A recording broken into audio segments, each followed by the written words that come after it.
রোকেয়ার জন্মদিবস সেদিন এবং মৃত্যু দিবসও সম্ভবত সেদিন আমাদের বিশ্ববিদ্যালয়ের 3টি বিভাগের উদ্যোগে ইতিহাস, মানবীবিদ্যা ও বাংলা এই 3টি বিভাগের উদ্যোগে রোকেয়া স্মারক বক্তৃতার যাত্রা শুরু হয়েছে। আজকে 2025-এ 6ই জানুয়ারি ইতিমধ্যে আমরা 7টি রোকেয়া স্মারক বক্তৃতার আয়োজন করতে সক্ষম হয়েছি। প্রথম রোকেয়া স্মারক বক্তৃতা প্রদান করেছিলেন অধ্যাপিকা সুতপা ভট্টাচার্য। দ্বিতীয় বক্তৃতাটি দিয়েছিলেন ডক্টর বর্ণিতা বাগচি 17ই জানুয়ারি 2019 সালে। তৃতীয় রোকেয়া স্মারক বক্তৃতা প্রদান করেছিলেন অধ্যাপক অমিত দে 27শে ফেব্রুয়ারি 2020 সালে। চতুর্থ রোকেয়া স্মারক বক্তৃতা প্রদান করেছিলেন প্রফেসর সঞ্চারী রয় মুখার্জি জুলাই 2021 সালে। ওই বক্তৃতাটি আমরা অনলাইন আয়োজন করেছিলাম, কোভিড পরিস্থিতির কারণে ওটা আমরা এইভাবে মানে আমাদের বিশ্ববিদ্যালয় চত্বরে আয়োজন করতে পারিনি। আমরা আন্তর্জালিক মাধ্যমে আয়োজন করেছিলাম বক্তৃতাটি। আচ্ছা, এরপর 8ই June 2022 professor Gayatri Chakravorty Spivak পঞ্চম রোকেয়া স্মারক বক্তৃতা প্রদান করেছিলেন। ষষ্ঠ রোকেয়া স্মারক বক্তৃতা প্রদান করেছিলেন ডক্টর সম্বুদ্ধ চক্রবর্তী। এবং গত বছর নয়, 23শে অগস্ট 2023 ষষ্ঠ রোকেয়া স্মারক বক্তৃতা প্রদান করেছিলেন অধ্যাপক রজত কান্ত রায়। 2024-এ যে বক্তৃতাটা আয়োজন করার কথা সেটা আমরা 2024-এ করতে পারিনি। 6ই জানুয়ারি 2025-এ এটি অনুষ্ঠিত হচ্ছে এবং এই বক্তৃতা প্রদান করবেন অধ্যাপক সংযুক্তা দাশগুপ্ত। সংযুক্তা দাশগুপ্ত রোমের সাপিয়েন্সা বিশ্ববিদ্যালয়ের modern and contemporary Indian history associate professor. তিনি খুব শীঘ্রই পূর্ণাঙ্গ অধ্যাপক পদে উন্নীত হবেন। সংযুক্তা দি কিন্তু আমাদের অনেকের সহকর্মী, আমাদের শিক্ষকও বটে। সংযুক্তা দি এখানে সংযুক্তা দির যে বায়োনোট আছে তাতে উনি উল্লেখ করেননি ঠিকই, কিন্তু সংযুক্তা দি প্রথম তার কর্মজীবন শুরু করেন দার্জিলিং গভর্নমেন্ট কলেজে এবং উনি চলে আসার পর আমি ওই কলেজেই ইতিহাস বিভাগে জয়েন করি। সেটা 1996 সালে। তুমি কি 95 সালে? হ্যাঁ, 95 সালে উনি রবীন্দ্র ভারতী বিশ্ববিদ্যালয়ে যোগদান করেন ইতিহাস বিভাগে। তারপর কলকাতা বিশ্ববিদ্যালয়ে উনি যোগদান করেন। উনি কলকাতা বিশ্ববিদ্যালয় থেকেই পিএইচডি করেছেন। ওনার গবেষণার বিষয় হলো Ho Adivasis in colonial India. ওনার কয়েকটি উল্লেখযোগ্য বইয়ের আমি নাম করছি। Adivasis and the Raj, socio-economic transition of the Hos 1820 to 1932। এই বইটি 2011 সালে প্রকাশিত হয়েছিল। এছাড়া আরো কিছু ইটালীয় মানে রোমান ভাষায় তোমার কিছু বই টই আছে, সেগুলোর নাম আমি উচ্চারণ করতে পারছি না, কিন্তু Quest of the historians craft essays in honour of professor বিবি চৌধুরী, এই বইটি উনি প্রফেসর অরুণ বন্দ্যোপাধ্যায়ের সঙ্গে সহ সম্পাদনা করেছেন। এছাড়া decentring dominant narratives in India 2018 সালে প্রকাশিত হয়েছে। এটাও সহ সম্পাদিত গ্রন্থ। Subject, citizens and law, colonial and post colonial India 2017। Narratives from the margins, aspects of Adivasi history in India 2012 সালে প্রথমবার প্রকাশিত হয়। পরে 2019 সালে এর দ্বিতীয় সংস্করণ বেরোয়। Out of hidden India, Adivasi history, stories, visual arts and performances 2015। Narratives of the excluded, caste issues in colonial India 2008।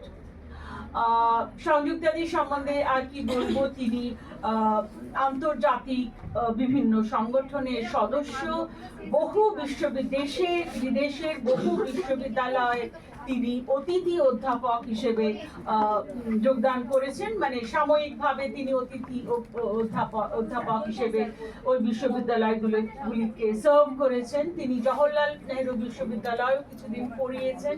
এছাড়া বিশ্বের নানা প্রান্তের নানা বিশ্ববিদ্যালয়ের সঙ্গে তিনি নানা সময় যুক্ত থেকেছেন। বিপুল তার কর্মকাণ্ড, বহুধা বিস্তৃত তার কর্মকাণ্ড, সারা বিশ্ব জুড়ে তার কর্মকাণ্ড।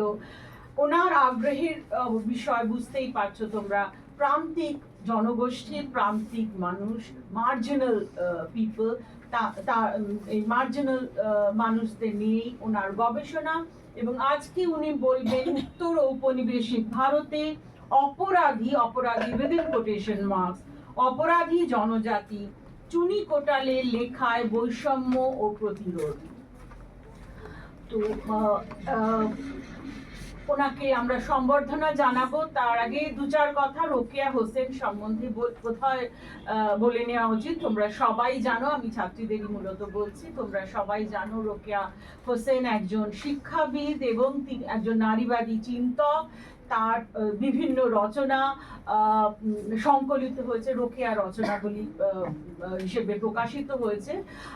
রোকেয়া রচনাবলী, আমি যেহেতু ছাত্রীদের পড়তে বলি, আমি তাই রোকেয়া রচনাবলীর কথা বলছি, কিন্তু তার আলাদা আলাদা ভাবে তার বইগুলো প্রকাশিত হয়েছে, যেমন পদ্মরাগ, তারপরে অবরোধবাসিনী, প্রত্যেকটাই বই হিসেবে একটা সময় প্রকাশিত হয়েছে এবং বই হিসেবে এখনো পাওয়া যায়। কিন্তু তার যে সংকলিত যে মানে তার বিভিন্ন লেখার যে সংকলন, সেই রোকেয়া রচনাবলী আমাদের বিশ্ববিদ্যালয় লাইব্রেরিতে আছে, আমাদের বিভাগে আছে, সমস্ত বিভাগেই পাওয়া যায়। এবং রোকেয়া নিয়ে আমরা রীতিমতো তোমাদের পড়াই, রোকেয়া নিয়ে আলোচনা করি, রোকেয়া নিয়ে রীতিমতো চর্চা হয় আমাদের বিশ্ববিদ্যালয়ে। কারণ রোকেয়ার একটা স্বপ্ন ছিল যে মেয়েদের জন্য এক্সক্লুসিভলি একটা বিশ্ববিদ্যালয় তৈরি হোক, এবং এই স্বপ্নের কথা তিনি উচ্চারণ করেছেন ওনার সুলতানাস ড্রিম রচনায়। তো এই যে উইমেন্স ইউনিভার্সিটি ধারণা, কবে রোকেয়া লিখে গেছেন সুলতানার স্বপ্ন, সম্ভবত 1920-এর দশকের কোনো একটা, 1928 বা কিছু, আমার এক্সাক্ট তারিখটা এই মুহূর্তে মনে পড়ছে না। তো সেই স্বপ্ন বাস্তবায়িত হয়েছে আমাদের বাংলার মাটিতে। 2013 সালে এই বিশ্ববিদ্যালয়ের যাত্রা শুরু, পঠন পাঠন শুরু হয় 2014 সালে। পূর্ণাঙ্গ শিক্ষক হিসেবে আমরা প্রায় প্রত্যেকেই, আমরা অনেকেই আজকে যারা উপস্থিত আছি তাদের মধ্যে অনেকেই জয়েন করি 2016 সালে। এবং 2016 থেকেই আমাদের এই রোকেয়া স্মারক বক্তৃতার উদ্যোগ, কারণ আমাদের মনে হয়েছে যে রোকেয়ার যে ভাবনা চিন্তা, তার যে নারীবাদী চেতনা, সেটা আমাদের ছাত্রীদের মধ্যে সঞ্চারিত করা আমাদের একটা অন্যতম গুরু দায়িত্ব।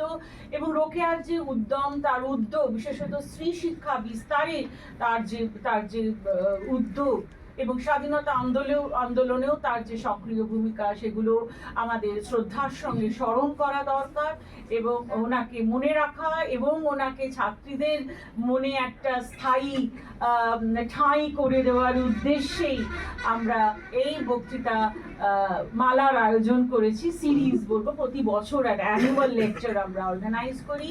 এবছর আমরা ধন্য হয়েছি, প্রফেসর সংযুক্তা দাশগুপ্ত আমাদের বিশ্ববিদ্যালয় খুব সানন্দে রাজি হয়েছেন আসতে। এবং আমি আজকে কতগুলো কথা জানলাম যেটা আগে জানতাম না। প্রথমত সংযুক্তাদি বহু বছর বিদেশে থাকার পরেও কিন্তু এখনো ভারতীয় নাগরিক, এটা আমি জানতাম না। আর দ্বিতীয়ত উনি ডায়মন্ড হারবারে সেই ছোটবেলায় এসেছেন। উনি আমার দিদি, বুঝতেই পারছো তোমরা, উনি আমার থেকে কয়েক বছরের সিনিয়র ইউনিভার্সিটিতে, এবং একই কর্মক্ষেত্রতে কিছুদিন আমরা ছিলাম, যদিও একই সঙ্গে নয়। তো মাঝে মাঝে কথা হয়, কয়েক বছরে অনেকবার কথা হয়েছে। উনি বারবার বলেছেন আমি ডায়মন্ড হারবার যেতে চাই, একবার দেখতে চাই। তো আমার ধারণা ছিল না যে উনি সেই ছোটবেলায় গেছেন, তারপরে আর আসেনি। আর আজকে যদি একটু আমরা সময় পেতাম তাহলে অবশ্য তোমরা যদি উদ্যোগ নাও, ওনাকে যদি একটু নদীর ধারটা ঘুরিয়ে দাও। আজকে আমাকে একটু তাড়াতাড়ি ফিরতে হবে। ফলতা ফোর্ট, ফলতাতে যেরকম একটা দুর্গ আছে, সেটা সত্যি মানে আমি আজকে গল্প করছিলাম সংযুক্তাদির কাছে। আর ডায়মন্ড হারবার, চিংড়িখালি ফোর্ট, মানে নিজের পক্ষে নদীটা যদি ওনাকে একটু দেখানো যায়। হ্যাঁ, তো অভিজিৎকে বলছি, মধুমিতাকে বলছি, তোমরা যদি একটু সংযুক্তাদিকে ঘুরিয়ে নিয়ে, আমাকে একটু আজকে তাড়াতাড়ি বেরিয়ে যেতে হবে। যাই হোক, এগুলো ঠিক একাডেমিক কথা নয়, কিন্তু যাই হোক, যখন উনি কিন্তু মানে আমাদের এসেই উনি বলছেন অপূর্ব সুন্দর বিশ্ববিদ্যালয়, মানে অসম্ভব ভালো লাগছে। এবং আমাদের ছাত্রীদের সম্বন্ধে উনি আগেই শুনেছেন, মানে আগেই বহুজনের কাছে শুনেছেন যে আমাদের ছাত্রীরা খুব কঠিন কঠিন প্রশ্ন করে। হ্যাঁ, কঠিন না হোক, যা প্রশ্ন কঠিন হোক, সোজা হোক, তোমাদের যে আগ্রহ রয়েছে, কৌতূহল রয়েছে, সেটাই বড় কথা। এবং আজকেরও ওনার বক্তৃতা শোনার পর আশা করি একটা খুব দারুণ ইন্টারঅ্যাক্টিভ সেশন জমে উঠবে। আচ্ছা, এবার সম্বর্ধনার পালা। আজকে আচ্ছা সংযুক্তাদি, আমাদের আজকে একটু অসুবিধা হয়ে গেছে, আমাদের ভিসি ম্যাডাম উনি আসতে পারেননি। আমাদের রেজিস্ট্রার স্যারেরও বাবা অসুস্থ, উনি বোধহয় আসছেন এখন। উনি এসে, রাজিকুল তুমি একটু দেখবে, স্যার এলেই স্যারকে একটু নিয়ে আসবে, ঠিক আছে? একটু ওনার সঙ্গে একটু যোগাযোগ রাখো। আর আমাদের ডিন অফ আর্টসও আজকে উপস্থিত থাকতে পারেননি। তো না হোক, আমরা এত রয়েছি, আমরা যে কজন রয়েছি আমরা যথেষ্ট। আর ছাত্রীরা তো রয়েছে, আসল তো ছাত্রীদের উদ্দেশ্যেই আমাদের সবকিছু। তো এই আয়োজনটা গোটা তোমাদের জন্যই। আর দেরি না করে সংযুক্তাদিকে একটু সম্বর্ধনা করার ব্যবস্থা করছি।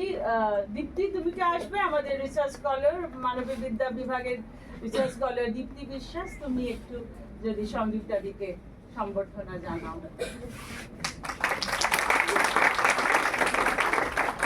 ঠিক আছে।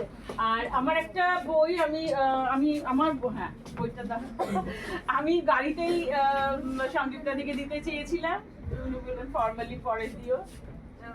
এই আমার নারী ইতিহাস নানা সংযুক্তাদিকে আমি উপহার দিলাম। ব্যাস, আর এক মিনিটও দেরি করব না। এবার সংযুক্তাদি, the floor is yours. এবার তুমি তোমার সুবিধা মতো দাঁড়িয়ে হোক, বসে বলার তো ব্যবস্থা নেই, ঠিক আছে? দাঁড়িয়ে করলে এটা কন্ট্রোল করতে একটু সুবিধা। হ্যাঁ হ্যাঁ, কি বার্তা এখানে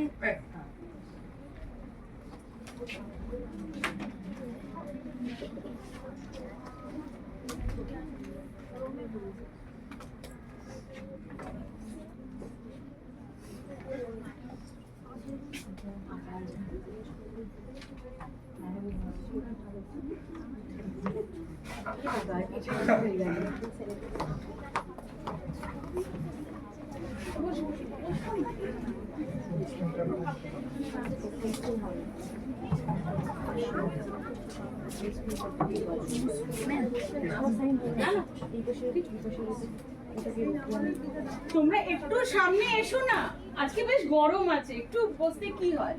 এই জায়গাটা আমাদের দৃষ্টান্ত স্থাপন করতে হবে, আমরাই বসে করি, তাদেররা বসে করি, আমাদের লজ্জা নেই। হ্যাঁ, একটু চলে এসো, কিচ্ছু হবে না, জায়গা আছে, চলে এসো। এই মাটিতে একটু পা ছড়িয়ে বসলে ঘর পরিষ্কার হয়েছে, কোনো অসুবিধা নেই। এই রোকিয়া মেমোরিয়াল খাতাটাতে তোমার সাইন না? একটু সামনে চলে আমি এসো। সাইন করি। টিচাররাও সাইন করছে? হ্যাঁ জয়তিদি ফার্স্ট ফার্স্টের পাতা। মাস্টারমশাইদের জন্য প্রথম 10টা ছাড়া আছে। এখানে বস, আমি বসছি, চল বসবি, বাকি যদি ডাক। হ্যাঁ, একটু খবরের কাগজ যদি মনে হয় খবরের কাগজ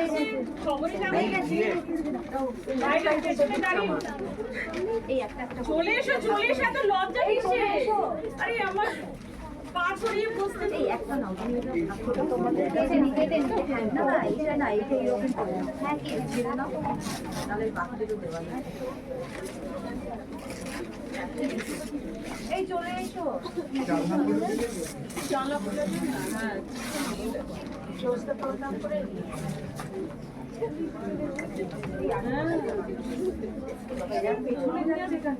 উঠতে অসুবিধা হলে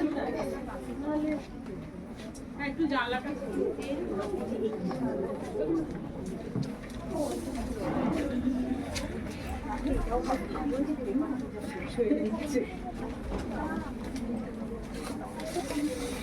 একটু করে জানলা খুলে দাও তো, ঘরটা গরম হবে না।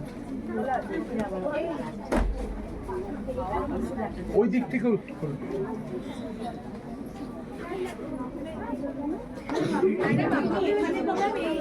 না না আমি তো ভালো শুনতে পাচ্ছি আরে এখানে তো বসো কেমন গরম লাগছে আরে এখানে বসা যাবে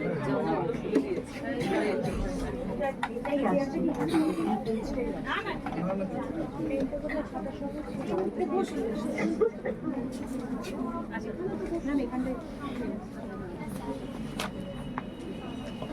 আমি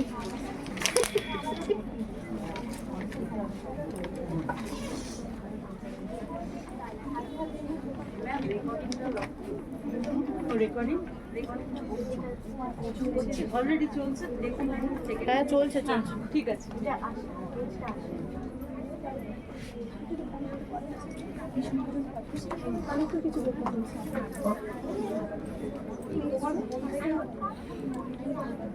বন্ধ করে আমি করি।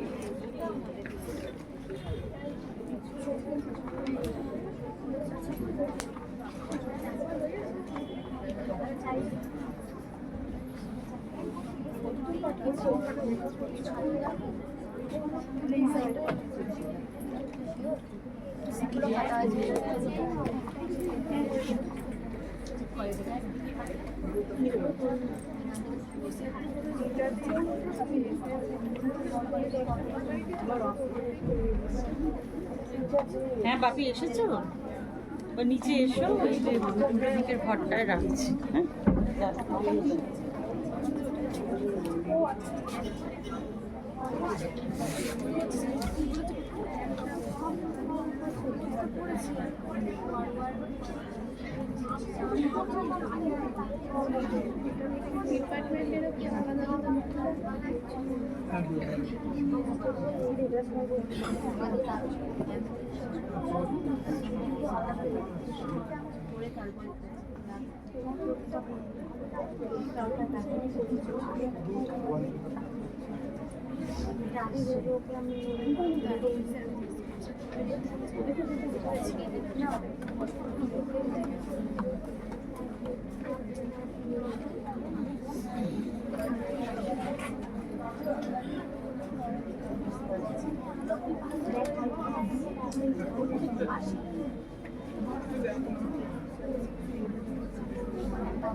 সঙ্গীতা দি তুমি তাহলে কি মানে কি একদমই কি কেটে গেল এটা জাস্ট স্টার্ট করে হ্যাঁ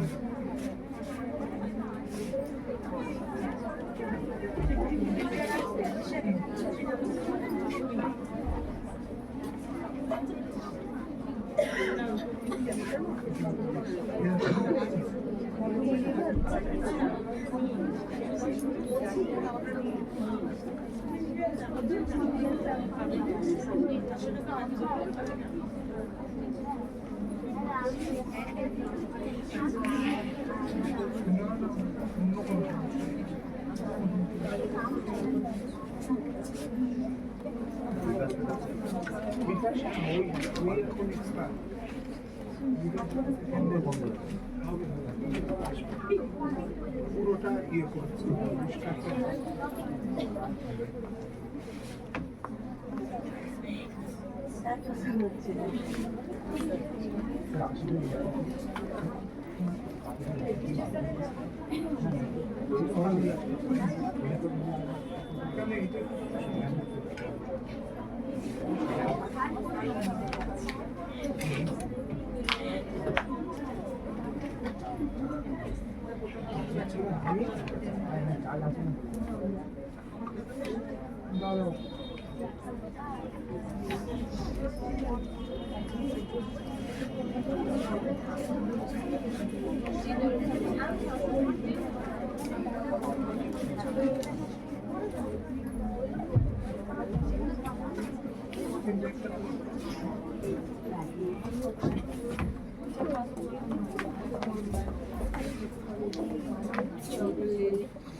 আশা করি এটা কোনো অসুবিধা হবে না। প্রথমেই আমি কৃতজ্ঞতা জানাই রামনা আগ্রোজেনিক ইউনিভার্সিটির কর্তৃপক্ষকে এবং বাংলা ইতিহাস এবং মানবীবিদ্যা বিভাগের আমাকে এখানে আমন্ত্রণ জানানোর জন্য। রোকেয়া মেমোরিয়াল লেকচার এখানে এই আমন্ত্রণ দিতে আমি সত্যি অভিভূত, কারণ অত্যন্ত গুরুত্বপূর্ণ এবং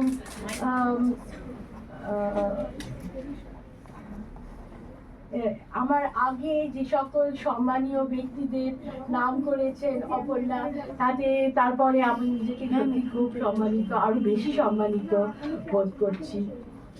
আজকে আমি রোকেয়া যেমন মুসলমান সমাজ, শুধু মুসলমান সমাজ কেন বলবো, পুরো বাঙালি মহিলাদের জন্য উনি যেরকম পথিকৃৎ ছিলেন, আমরা যদি এখন এই বিংশ শতাব্দীর শেষের দিকে আসি, তাহলে আদিবাসী সমাজের দিকে যদি চোখ মেলাই, তাহলে আমরা এই ধরনের পথিকৃৎ কিছু মহিলাদের দেখতে পাই, যাদের মধ্যে চুনি কোটাল, অবশ্যই আমরা চুনি কোটালের নাম অবশ্যই করতে পারি। চুনি কোটালের সঙ্গে হয়তো সকলের কম বেশি পরিচয় আছে, এই প্রজন্মের পরিচয় আছে কিনা জানি না, আমাদের প্রজন্মে বিশেষ করে নিঃসন্দেহে ছিল। এবং আমি যেই বছর আমার গবেষণা কার্য শুরু করি, অর্থাৎ 1992 সালে, আমার গবেষণা কাজ আদিবাসী সমাজের ঔপনিবেশিক আমলে আদিবাসী সমাজের আর্থসামাজিক পরিবর্তন নিয়ে। এবং সেই বছরে অগস্ট মাসে চুনি কোটালের মৃত্যুর সংবাদ আমরা পাই। এবং সাধারণভাবে যেটা আমরা বলতে পারি যে মেদিনীপুরের একটা প্রত্যন্ত গ্রামের একটি মেয়ে আত্মহত্যা করেছে, তার সংবাদ কিন্তু খবরের কাগজে, কলকাতার খবরের কাগজে সাধারণভাবে প্রকাশিত হয় না। কিন্তু চুনি কোটাল যে সেই মেয়ে নয়, তিনি ছিলেন লোধা সম্প্রদায়ের মধ্যে সর্বপ্রথম গ্র্যাজুয়েট এবং সর্বপ্রথম উনি সেকেন্ডারি, লোধা মহিলাদের মধ্যে সর্বপ্রথম সেকেন্ডারি পরীক্ষা পাশ করেছিলেন, উচ্চ মাধ্যমিক করেছিলেন এবং উনি ছিলেন সর্বপ্রথম মহিলা গ্র্যাজুয়েট। তাই নিঃসন্দেহে লোধা শব্দের মধ্যে চুনি কোটালের মাইকটা বাড়াতে হবে, মাইকটা বাড়াতে সর্বপ্রথম এই কৃতিত্ব অনস্বীকার্য। এবং চুনি কোটালের মৃত্যুর পর কলকাতার নানা খবরের কাগজে এই নিয়ে আলোচিত হয়। স্টেটসম্যান নামে যে বিখ্যাত কাগজ, ইংরেজি কাগজ, আনন্দবাজার পত্রিকা বা বাংলা কাগজ শুধু নয়, ইংরেজি কাগজ যেখানটায় তখন খুব সিলেক্টিভলি খবরগুলো দেখে যেখানে ছাপা হয়, সেখানে পর্যন্ত এইটা বলা হয় যে she was the victim of injustice and callousness of the university authorities and the West Bengal government. অর্থাৎ উনি যে বিশ্ববিদ্যালয়ে পড়াশোনা করছিলেন, বিদ্যাসাগর বিশ্ববিদ্যালয়, সেখানটার কিছু সমস্যা এবং সরকারি তরফ থেকে কিছু সমস্যার দরুন বা সরকারি তরফ থেকে কিছু সমস্যাকে দায়ী করা হয় তার মৃত্যুর জন্য। এবং হয়তো আমরা অনেকেই জানেন যে মহাশ্বেতা দেবী, বিখ্যাত লেখিকা মহাশ্বেতা দেবী, লোধাদের নিয়ে অনেক কাজ করেছিলেন, অনেক উন্নয়নমূলক কাজ করেছিলেন। উনি বিশেষ করে চুনি কোটাল মহাশ্বেতা দেবীর প্রীতিভাজন ছিলেন এবং উনি খুব মর্মস্পর্শী অনেক লেখা লিখেছিলেন ওই সময়। এবার এই যে লোধা শবর বলছি, যে লোধা বা সবর এরা কারা এবং এই কৃতিত্বটা এত বড় করে কেন আমরা দেখছি? লোধারা অনেকে, আবার এটা হয়তো সকলের জানাই আছে, আজকে এদের পার্টিকুলারলি ভালনারেবল ট্রাইবাল গ্রুপ, অর্থাৎ সরকারি তরফ থেকে আদিবাসী সমাজের যে ক্যাটেগরাইজেশন করা হয়, কারণ এই ক্যাটেগরাইজেশন অনুযায়ী বিভিন্ন রকমের অনুদান ইত্যাদি দেওয়ার কথা, তাই সেই ক্যাটেগরিতে আজকে বর্তমানে লোধা সবরদের particularly vulnerable tribal group of West Bengal PVTG হিসেবে আখ্যায়িত করা হয়েছে। এবং বিংশ শতকের শেষের দিকে লোধা সম্প্রদায় ছিল ভারতের আদিবাসী সম্প্রদায়ের সবচেয়ে বিভিন্ন দরিদ্রতম সম্প্রদায়ের একটি। এই দারিদ্র্যের কারণ কেবলমাত্র যে আর্থসামাজিক নিপীড়ন বা আর্থসামাজিক অনৈক্য সেটা নয়, এর সঙ্গে জড়িত ছিল যেটাকে গায়ত্রী চক্রবর্তী স্পিভাক নামকরণ করেছেন এপিস্টেমিক ভায়োলেন্স। এপিস্টেমিক ভায়োলেন্স বলতে কি বোঝায়? অর্থাৎ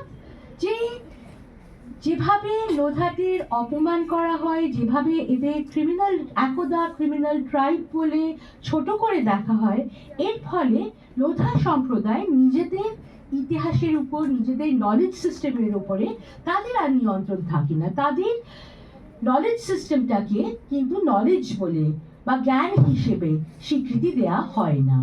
এবং এখানটায় এই অপমানিত হওয়ার, বারংবার অপমানিত হওয়ার ফলে এই ধরনের নিম্নবর্গীয় সম্প্রদায়গুলি নিজেদের কণ্ঠস্বর রোধ হয়ে যায়, তারা আর কথা বলতে পারে না, কারণ তাদের কথা কেউ শুনতে চায় না। অর্থাৎ গায়ত্রী চক্রবর্তী স্পিভাক যেটা বলেছেন যে এই এপিস্টেমিক ভায়োলেন্সের জন্য এই ধরনের নিম্নবর্গীয় সম্প্রদায় বাকরুদ্ধ হয়ে যায় এবং তারা কিন্তু কোনো রকম ভাবে নিজেদের বক্তব্য বৃহত্তর সমাজের সামনে তুলে ধরতে আর সক্ষম হয় না। কেন সেটা হয় না? এপিস্টেমিক ভায়োলেন্সটা কোথা থেকে আসছে?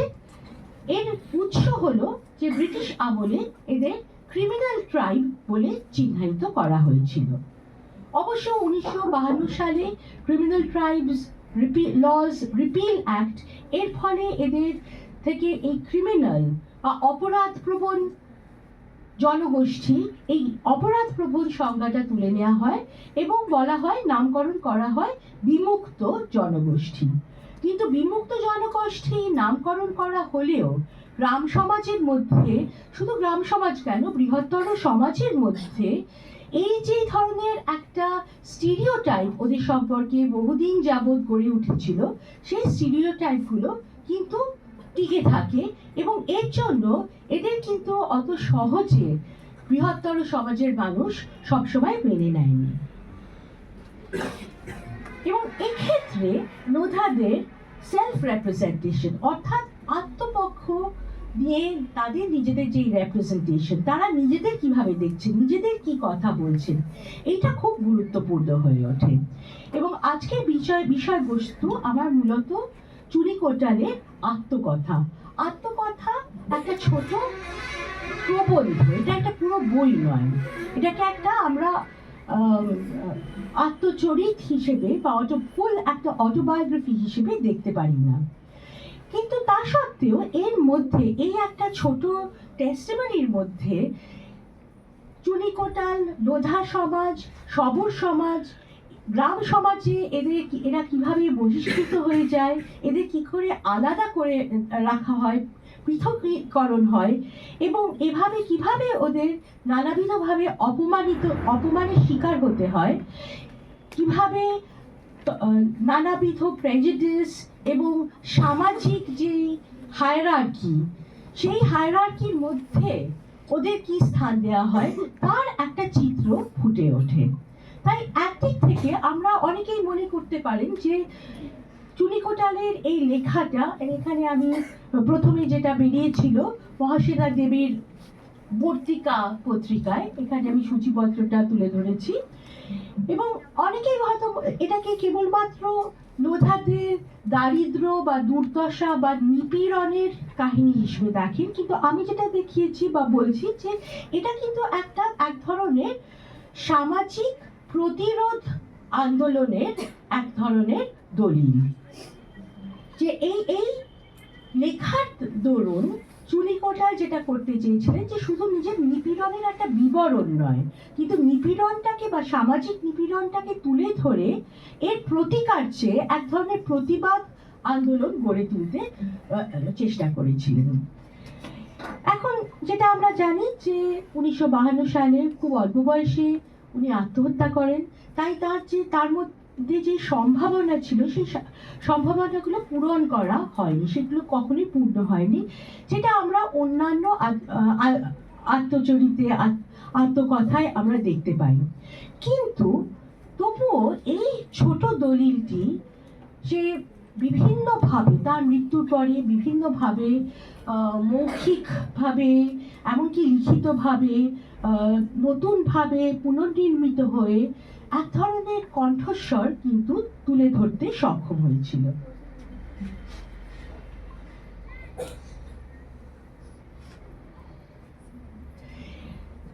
এবার আমি একটা চুনি কোটালের বক্তব্য বা লেখাগুলো আলোচনা করার আগে আমি প্রথমে সাধারণভাবে নিম্নবর্গীয় সমাজের যে ধরনের আত্মকথা সেইগুলো একটা আলোচনা করতে চাই এবং তার পরিপ্রেক্ষিতে আমরা চুনি কোটালের লেখাটা দেখতে চেষ্টা করব। সাধারণভাবে এই ধরনের সোশ্যালি অপ্রেস বা নিম্নবর্গীয় মানুষদের যে আত্মকথাগুলি আছে এগুলো হয়ে উঠেছে এক ধরনের পলিটিক্যাল ওয়েপন, একটা রাজনৈতিক অস্ত্র। এবং এটা একদিকে যেমনি কোনো ব্যক্তি বিশেষের ব্যক্তিগত জীবন কথার বিবরণ দেয়, তেমনি ভাবে কিন্তু একইভাবে শুধু ব্যক্তি বিশেষ না, তার সঙ্গে তার পুরো কমিউনিটি তারও একটা তার অভিজ্ঞতা, সেই কমিউনিটির অভিজ্ঞতা এবং সেই অভিজ্ঞতা থেকে যেই রাজনীতি যে গড়ে ওঠে তার এক ধরনের নিদর্শন আমরা পাই। অতএব এই ধরনের আত্মকথাগুলি কিন্তু সামাজিক পরিবর্তনের দলিল হিসেবে কাজ করে এবং মার্জিনালাইজ কমিউনিটি এবং তাদের সংস্কৃতি যেটা যা বৃহত্তর সমাজের দ্বারা বহিষ্কৃত হয়ে থাকে বা যাদের কণ্ঠ শোনা যায় না, তাদের এক ধরনের ভয়েস বা কণ্ঠস্বর কিন্তু দেয়া হয় এবং এর ফলে নিজেদের কথা, নিজেদের জীবনের কথা তুলে ধরতে গিয়ে অনেক ধরনের সেই সম্প্রদায় সম্পর্কে যেই ধরনের মিসরিপ্রেজেন্টেশন, যে ভুল ধারণাগুলি প্রচলিত থাকে সেইগুলো কিন্তু পরিবর্তন করার একটা সুযোগ এসে যায়। তাছাড়া যেটা দেখা যায় যে এই আত্মকথাগুলির মধ্যে এই যে একটা বিদেশে বিশেষ করে একটা সময় ওয়েস্টার্ন স্কলারদের একটা ধারণা ছিল যে ভারতবর্ষে আত্মকথা বা আত্মজীবনী সঠিকভাবে কখনো লেখা হয় না, কারণ ভারতবর্ষে কালেক্টিভিটি অর্থাৎ সম্প্রদায়টাই প্রধান, ব্যক্তি প্রধান নয়। কিন্তু এখানে আমরা দেখি যে এই ধরনের নিম্নবর্গীয় আত্মকথাগুলি এই যে ব্যক্তি বিশেষ এবং সম্প্রদায়ের কথাগুলো যে আলোচনা করে তার ফলে কিন্তু প্রমাণ করে দেয় যে নন ওয়েস্টার্ন সোসাইটি অর্থাৎ প্রাচ্যের দেশগুলিতেও কিন্তু এই ধরনের ব্যক্তি এবং সমাজ এর মধ্যে কোনো রকমের ডিফারেন্স আমরা করতে পারি না। মানে ব্যক্তিও প্রধান, সমাজও প্রধান, শুধু ব্যক্তির চিন্তাটি শুধু পাশ্চাত্যে হয়েছে তা না, বরঞ্চ যেটা আমরা দেখতে পাচ্ছি যে প্রাচ্যে এই যে সমাজকে নিয়ে ব্যক্তি নিজের কাহিনীটা লোকেট করতে চেষ্টা করে, তার ফলে কিন্তু সমাজে ব্যক্তির গুরুত্বটাও আসে, আবার সামাজিক পরিবর্তনের প্রয়োজনটাও বোধ হয়। এবং একজন দলিত লেখিকা, হয়তো নামটা পরিচিত আছে, শর্মিলা রেগে যেটা বলেছেন যে দলিতদের লিখিত আত্মজীবনীগুলোকে টেস্টিমোনিও হিসেবে দেখা যায়। টেস্টিমোনিও কি? টেস্টিমোনিও হলো যেখানটায় দলিতদের নিপীড়নের যে ইতিহাস বা যে সামাজিক বিবরণ তার একটা দলিল হিসেবে দেখা যায়। তাই দলিত আত্মজীবনীগুলি এক প্রকারে এগুলোকে টেস্টিমোনিও হিসেবে আমরা দেখতে পারি।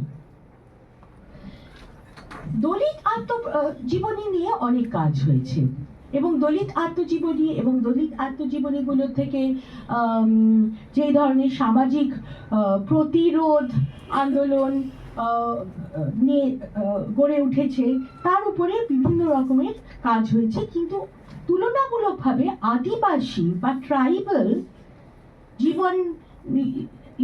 জীবনী লেখা নিয়ে কিন্তু সেভাবে কিন্তু কোনো কাজ এখন সদ্য হচ্ছে, কিন্তু অনেকদিন ধরেই এটা নিয়ে আলাদা করে কাজ হয়নি।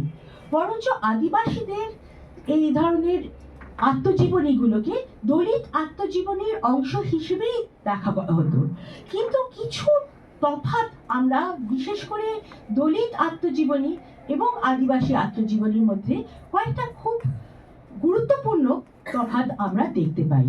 সম্প্রতিকালে কিছু কিছু বিখ্যাত দলিত আদিবাসী আত্মজীবনী আমরা দেখি, যেমন একটা পুরনো হলো ছোটরাই দেশমাঝির র্যাক কথা, এছাড়া দেখা যায় জয়পাল সিং এর লোবিং সেন্ড্রা, লোবির সেন্ড্রা। জয়পাল সিং হলেন মুন্ডাদের নেতা। এছাড়া আমরা দেখি অনেক ধরনের এরা ছোটরাই দেশমাঝি লিখেছিলেন ঔপনিবেশিক আমলে, এবং ঔপনিবেশিক আমলে উনি তার জীবনের একটা বিবরণ দিয়েছিলেন। প্রথমে সাঁওতাল হুল সময়কার তার জীবন কথা, তারপরে আসামে যখন চলে যান, আসামে যখন এমিগ্রেট করে সেখানে কি ধরনের জীবন যাপন করেছিলেন তার একটা বিবরণ আমরা এখানে পাই। ছোটরাই দেশমাঝি ছিলেন খ্রিশ্চান, সাঁওতাল হলেও উনি ছিলেন খ্রিশ্চান, এবং এখানটায় মূলত আমরা দেখি যে খ্রিশ্চান আদিবাসী সম্প্রদায়ের এক ধরনের লেখা আমাদের চোখে বেশি পড়ে। অন্যদিকে জয়পাল সিং মুন্ডা ঝাড়খণ্ড আন্দোলনের একজন খুব গুরুত্বপূর্ণ নেতা। তাছাড়া এই ধরনের নেতৃস্থানীয় ব্যক্তি ছাড়াও সাধারণ অনেক ব্যক্তি যেমন স্টিভেন হাসডাক বা ধুনি সোরেন, এরা দুজনেও খ্রিশ্চান, কিন্তু ওরা ছিলেন ডাক্তার, এবং তারা তাদের জীবন, তাদের আদিবাসী গ্রাম থেকে কেমন করে ওরা ডাক্তার হয়ে উঠলেন, ডাক্তার হয়ে স্টিভেন হাসডাক সাঁওতাল পরগনার মধ্যেই উনি পরবর্তীতে কাজ করেছিলেন। ধুনি সোরেন কিন্তু বিদেশে বসবাস করেন। তাই এই ধরনের কিছু আমরা আত্মজীবনী পাই, কিন্তু এই বেশিরভাগ আত্মজীবনীতে কিন্তু আমরা দেখি যে এগুলো পুরুষদের রচিত, এবং মূলত এক ধরনের খ্রিশ্চান এডুকেশন পাওয়া, এই যে মিশনারি শিক্ষা ব্যবস্থার শিক্ষিত হয়ে এই সকল ব্যক্তিরা তাদের জীবন যাপন করেছিলেন। এর মধ্যে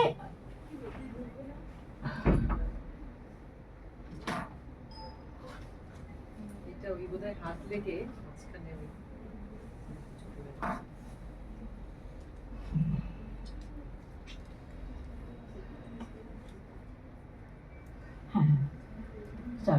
এছাড়া দেখা যায় যে আদিবাসী মহিলাদেরও অনেক ধরনের লেখা আছে, কিন্তু তুলনামূলকভাবে অনেক কম। আমরা বিশেষ করে নাম করতে পারি সীতা রত্নামা এবং তেমসুলা আও। যেটা লক্ষণীয় যে দুজনের একজনও কিন্তু ঝাড়খণ্ড বা এই পূর্বাঞ্চলের নয়। পুরুষদের রচিত যে আত্মজীবনী সেগুলো বেশিরভাগই কিন্তু এই ঝাড়খণ্ড অঞ্চল থেকে এসেছে, কিন্তু সীতা রত্নামার সাউথ ইন্ডিয়া, দক্ষিণ ভারতে, তেমসুলা আও নাম দেখেই বোঝা যাচ্ছে উনি হলেন উত্তর পূর্ব ভারতে। তাছাড়া এখানে আরেকটা গুরুত্বপূর্ণ বই, এটা আত্মজীবনী আত্মকথা নয়, মানে নিজে থেকে বলেনি, ওকে ইন্টারভিউ করেছেন এবং ওর রচিত ওর কথাগুলোর কাহিনীটাকে আরেকজন লিপিবদ্ধ করেছেন। Mother forest, the unfinished story of সি.কে. জানু। তাহলে এখানটায় এই ধরনের লেখার পরিপ্রেক্ষিতে চুনি কোটালের আত্মকথার বিশেষত্ব কোথায়? চুনি কোটালের আত্মকথায় দেখা যাচ্ছে যে তার কাহিনীটা অন্যান্য সকল আত্মকথা, এই আদিবাসী আত্মকথার মতন একটা কমন ফিচার হলো যে তার কাহিনী শুরু হচ্ছে গ্রাম নিয়ে, এবং গ্রাম এই ব্যাপারটা আমরা দলিত আত্মকাহিনী এবং আদিবাসী আত্মকাহিনী এই গ্রামের বিবরণটা একটা খুব গুরুত্ব পায়, যে গ্রাম থেকে কেমন করে তাদের বড় হয়ে ওঠার গল্প। এখন এটা মনে হতেই পারে যে ঠিক আছে, গ্রাম থেকে বড় হয়েছে, সেটা নিয়ে বলার কি আছে, কিন্তু আমরা দেখতে পাই যে দলিত গ্রাম এবং আদিবাসী গ্রামের মধ্যে একটা খুব বড় পার্থক্য। সরি, এই পার্থক্যটা আসছে এই কারণে, হ্যাঁ, যে আদিবাসীদের কাছে গ্রামটা ছিল খুব গুরুত্বপূর্ণ কারণ তাদের সমস্ত পরিচয়, তাদের সমস্ত আইডেন্টিটি এই গ্রামের ভিত্তি থেকেই গড়ে ওঠে। শুধু সেটা নয় যে শুধু যে তাদের কমিউনিটি আইডেন্টিটি তা নয়, গ্রামের সদস্য পদ থেকে এটাই নির্ধারণ করত তারা গ্রামের বাইরে বিভিন্ন ধরনের ব্যক্তিদের সঙ্গে কি ধরনের সম্পর্ক স্থাপন করবে, তার ভিতে কিন্তু ছিল গ্রাম। আমরা যদি সীতা রত্নাবলের আত্মজীবনীটা দেখি, সীতা রত্নাবল তার জীবন বৃত্তান্ত দিয়েছেন। উনি তার গ্রাম ছেড়ে, উনিও খ্রিস্টান এডুকেশন লাভ করেছিলেন, উনি তারপরে নার্সিং শিখেছিলেন এবং পরে শহরে গিয়ে বসবাস করেন, সেখানটায় উনি কর্মরত ছিলেন, কিন্তু অবশেষে তিনি তার গ্রামে ফিরে আসেন। গ্রামে কেন ফিরে আসেন?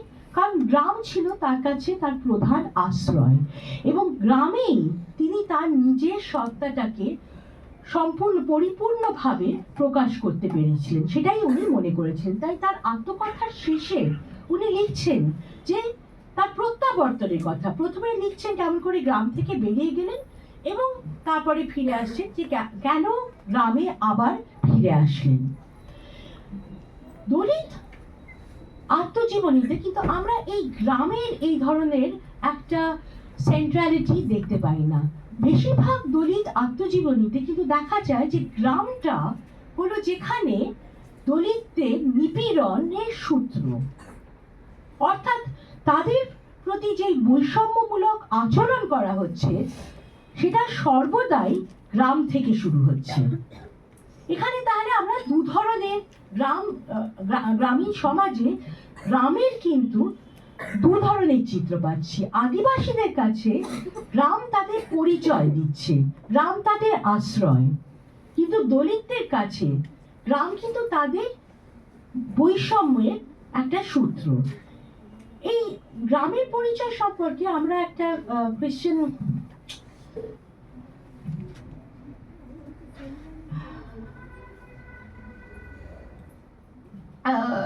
একটা ক্রিশ্চিয়ান মিশনারি অ্যাকাউন্ট খুব সুন্দর করে এটা লিখেছিলেন মুন্ডা গ্রাম নিয়ে 19 শতকে German missionary reverend John Baptist Hoffmann. উনি বলছেন যে it is difficult, perhaps impossible for the modern European town dweller to realize clearly all the associations the word hatu calls up in the minds of the Munda. অর্থাৎ উনি বলছেন যে একজন ইউরোপীয় 19 শতকের কোনো ইউরোপীয় শহরে বসবাসকারী ইউরোপীয়র পক্ষে এই হতু বা গ্রাম এর যে মানে, এর যে অর্থ একজন মুন্ডার কাছে কি অর্থ বহন করে সেটা ওদের পক্ষে বোঝা অসম্ভব।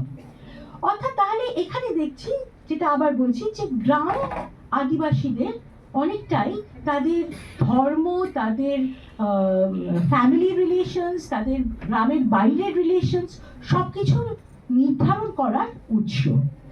কিন্তু চুনিকোটালের ক্ষেত্রে যেটা আমরা দেখছি যে গ্রাম কিন্তু সেইভাবে চুনিকোটালের লেখনীতে এই ধরনের আশ্রয় হয়ে ওঠেনি। তাই এখানে যদিও চুনিকোটাল একটা আদিবাসী সম্প্রদায়ের মানুষ, তার কাছে কিন্তু সীতা রত্নাবলের মতন গ্রাম তার আশ্রয় হয়ে ওঠেনি। অন্যান্য দলিত সম্প্রদায়দের মতো গ্রাম কিন্তু হয়ে ওঠে বৈষম্যতার একটা উৎস। চুনিকোটালের লেখার আরো কিছু আমরা বিশেষত্ব লক্ষ্য করতে পারি। অন্যান্য লেখাগুলো যেগুলোর কথা আমি উল্লেখ করলাম বেশিরভাগই ইংরেজিতে লেখা, এবং বেশিরভাগই যেটা বললাম যে খ্রিশ্চান হয়, তারা নিজেরা খ্রিশ্চান কিংবা খ্রিশ্চান মিশনারিদের কাছ থেকে শিক্ষা লাভ করেছিলেন। এবং যেটা দেখা যায় যে এক ধরনের এই ইংরেজি শিক্ষার জন্য তারা কিন্তু জীবন যুদ্ধে একটা হাতিয়ার পেয়েছিলেন। তুলনায় কিন্তু চুনি কোটাল ইংরেজিতে লেখেননি, তিনি লিখেছিলেন বাংলায়। এই বাংলাটাও কিন্তু খুব লক্ষণীয়, কারণ এই বাংলায় যখন লিখছেন এটা হলো একদম স্ট্যান্ডার্ড, আমরা যে বাংলাটা স্কুল কলেজে শিখি সেই বাংলায় লিখছেন। লোধাদের যে নিজস্ব বাংলার যে ডায়ালেক্ট সেইটা কিন্তু উনি ব্যবহার করেনি।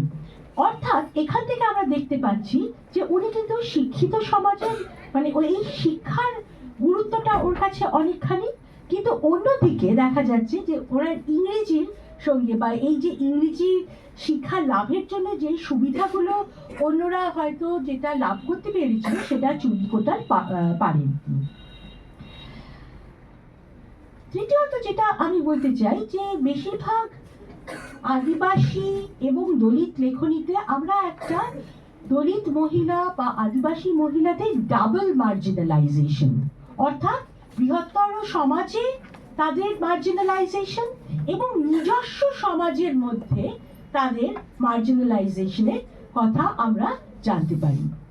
আবার চুনি কোটালের লেখার ভিত্তিতে আমি যেটা বলতে চাই যে চুনি কোটালের আত্মকথায় শুধু ডাবল মার্জিনালাইজেশন না, এক ধরনের ট্রিপল মার্জিনালাইজেশন আমরা দেখতে পাচ্ছি। ত্রিপাক্ষিক মার্জিনালাইজেশন। ত্রিপাক্ষিক কেন? কারণ প্রথমত তারা এই বৃহত্তর সমাজে এক ধরনের মার্জিনালাইজেশন, আবার দ্বিতীয়ত দেখা যাচ্ছে যে পুরুষ এবং মহিলা, লোধা সমাজের পুরুষ এবং মহিলাদের যে রিলেশনশিপ সেখানে তাদের মার্জিনালাইজেশন, আর তৃতীয়ত আদিবাসী সমাজের মধ্যেও কিন্তু ওদের মার্জিনালাইজেশন। আদিবাসী সমাজে কেন মার্জিনালাইজেশন? তার কারণ হলো এদের একদা ক্রিমিনাল ট্রাইব বা অপরাধ প্রবণ জনজাতি হিসেবে চিহ্নিত করা হয়েছিল, যার ফলে আদিবাসীরা এই আমরা তো সবসময় আদিবাসীদের এক ধরনের ইউনাইটেড ঐক্যবদ্ধ একটা ক্যাটেগরি হিসেবে দেখি, কিন্তু তাদের মধ্যেও তো অনেক রকমের তারতম্য আছে। এবং আদিবাসীদের সকলে কিন্তু যারা একদা ক্রিমিনাল ট্রাইব বলে আখ্যায়িত হয়েছিলেন তাদের সমগোত্রীয় বলে মনে করতেন না।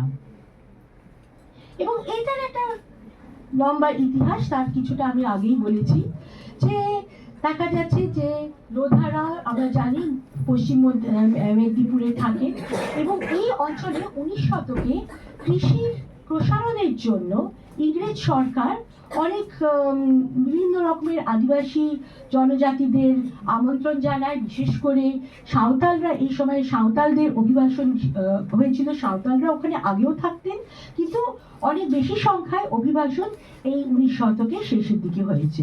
তার সঙ্গে কুর্মি মাহাতারাও ওখানে অনেকে থাকতেন, কিন্তু অভিবাসনের সংখ্যা বেড়ে যায়। এবং এর ফলে এই অভিবাসনের ফলে কি হয় যে লোধারা যারা ওখানকার আগে বসবাসকারী করতেন তারা পিছু হটতে বাধ্য হন এবং ক্রমাগত বনে বা জঙ্গলে সেখানে স্থায়ী হয়ে যান। এবং লোধাদের এক ধরনের কর্মব্যবস্থার দিক থেকে দেখা যায় যে অন্যান্য আদিবাসীরা যেমনি স্থায়ী কৃষিকার্য করতেন, লোধারা সেটা করতেন না, তাদের কাজটাই ছিল অস্থায়ী। তারা অনেক সময় তাদের গ্রাম বিশেষ থাকলেও তারা কিন্তু বিভিন্নভাবে নোম্যাডিকভাবে তাদের অর্থ ওরা উপার্জন করতেন। ইংরেজদের চোখে এই ধরনের একটা অস্থায়ী কর্মকাণ্ড, এইটাকে ইংরেজরা মনে করতেন যে এটা অত্যন্ত খারাপ, এবং ওরা মনে করতেন এটাই হলো ক্রিমিনালিটি বা অপরাধের লক্ষণ। যে অর্থাৎ যারা স্থায়ীভাবে বসবাস করে বা স্থায়ী কোনো কাজ করে, স্থায়ী কৃষিকার্য করে, তারা হলো সম্মানজনক ব্যক্তি। যারা অস্থায়ী কার্য করে, যারা ঘুরে ঘুরে বেরিয়ে নোম্যাডিকভাবে কাজকর্ম করেন, তারা মনে করতেন অপরাধ প্রবণ। এবং 1871 সালে অনেকদিন ধরে দক্ষিণ ভারতে মধ্য ভারতে এই ধরনের অপরাধী জনজাতি চিহ্নিত করতে চেষ্টা করেন ইংরেজ সরকার। অবশেষে 1871-এ ক্রিমিনাল ট্রাইবস অ্যাক্ট পাসড হয়, যেখানটায় শুধু কোনো ব্যক্তি অর্থাৎ ক্রিমিনাল ট্রাইব কে, অপরাধ প্রবণ জনজাতি কে, শুধু একটা ব্যক্তি নয়, বরঞ্চ গোটা সমাজকে, ওই গোটা সম্প্রদায়কে ক্রিমিনাল হিসেবে আখ্যায়িত করা হয়। এবং প্রথমে এটা বেঙ্গল প্রেসিডেন্সিতে 1876 সালে পাস করা হয়, পরে মাদ্রাস প্রেসিডেন্সিতে 1911 সালে। অবশেষে লোধাদের এই ক্রিমিনাল ট্রাইব অ্যাক্টের অন্তর্ভুক্ত করা হয় প্রথমে 1911 সালে এবং তারপরে 1924 সালে। লোধাদের কেন ক্রিমিনাল, ওদের অপরাধ প্রবণ কেন বলা হচ্ছে, এর জন্য অনেক রকমের ব্যাখ্যা কিন্তু ইংরেজরা দিয়েছিলেন। তার একটা ব্যাখ্যা ইংরেজরা নিজেরাই স্বীকার করছে যে লোধারা যেহেতু নিজেদের যে গতানুগতিক ঐতিহ্যগত যেই কর্মকাণ্ড সেটা যখন করতে পারছিল না, তখন তারা বাধ্য হয় এই ধরনের অপরাধ ভিত্তিক কাজের সঙ্গে যুক্ত হতে। এর সঙ্গে ক্রিমিনাল ট্রাইবস অ্যাক্টে লোকাল যে পুলিশ তাদের অনেক ক্ষমতা দেয়া হয় এই যাদের ক্রিমিনাল জনজাতি হিসেবে চিহ্নিত করা হয়েছে তাদের নিয়ন্ত্রণে রাখার জন্য। এখানে আমরা একটা খুব গুরুত্বপূর্ণ নথি দেখতে পাই FC ডেইলি, উনি ছিলেন deputy inspector general of police Bengal প্রেসিডেন্সিতে। এখন উনি কিন্তু স্বীকার করছেন যে উনি একদিকে বলছেন যে লোধারা কিন্তু উনি মনে করছেন যে লোধারা হলো অসভ্য, জঙ্গলি এবং তারা সবসময় আক্রমণাত্মক এবং তারা যারা স্থায়ীভাবে বসবাস করে তাদের আক্রমণ করতে চায়, এই ধরনের একটা ধারণা তাদের ছিল। এটা একটা ধারণা। তার সঙ্গে কিন্তু স্বীকার করছে যে এই যে অপরাধ বলতে কি, যে ধরনের চুরি বা ডাকাতি করা হচ্ছে সবসময় যে লোধারা নিজেরা করছে তা নয়, ওদের দিয়ে করানো হচ্ছে। এবং কে ওদের করাচ্ছে? একজন পৃষ্ঠপোষক তো দরকার, এবং সেই পৃষ্ঠপোষক বেশিরভাগ সময় সমাজের গণ্যমান্য ব্যক্তি, তারাই এই লোধাদের দিয়ে এই ধরনের চুরি ইত্যাদি এইসবের চৌর্যবৃত্তির কাজে তাদের নিযুক্ত করছেন। কিন্তু সম্মানজনক ব্যক্তি যারা, again within quotes, তাদের অপরাধ প্রবণ বলা হচ্ছে না, অপরাধ প্রবণ হিসেবে চিহ্নিত করা হয়েছে শুধু লোধাদের। এখন আরেকটা জিনিস যেটা আমরা দেখছি যে এই সময় বিশেষ করে 19 শতকের শেষে 20 শতকের প্রথম দিকে ঔপনিবেশিক যে এথনোগ্রাফি, অর্থাৎ ওখানকার যেই জনজাতি, যেই বিভিন্ন ধরনের জাতি ব্যবস্থা ইত্যাদি ছিল, সেই নিয়ে ওরা যেই ধরনের ক্যাটাগরিজগুলো করছিলেন, ইংরেজরা করছিলেন, যেটা সেন্সাসে আমরা দেখতে পাই, সেখানটায় ওরা সাঁওতালদের বিশেষ করে